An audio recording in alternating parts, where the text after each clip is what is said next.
द्वादशीला सगळेजण बैलगाड्या घेऊन यायचे नेवाशाला. कोणत्या? आपल्या पैस खामाची जे फाल्गुन वद्य एकादश झाली का आत्ता, तर त्या टायमाला सगळेजण काय करायचे, भाकरी घेऊन यायचे. भाकरी घेऊन सगळेजण इथं बैलगाड्या वगैरे सोडायचे. दुसऱ्या दिवशी स्वतःच्या हाताने स्वयंपाक करायचे. मग आजोबापासून काय चालू आलेली आहे परंपरा.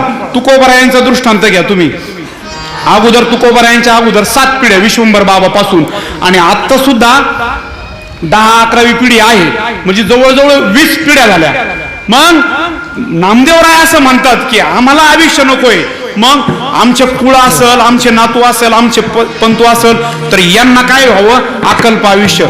अकल्प आयुष्य म्हणजे खूप दिवस जगावं, भगवंताच्या निसर्गाचे नियम मोडून जगावं असं नाही, की त्यांची जी वारीची परंपरा आहे, जी कीर्तनाची परंपरा आहे, जी पंक्तीची परंपरा आहे, तसंच नामदेवरायांचं म्हणणं काय आहे की जी परंपरा परमार्थाची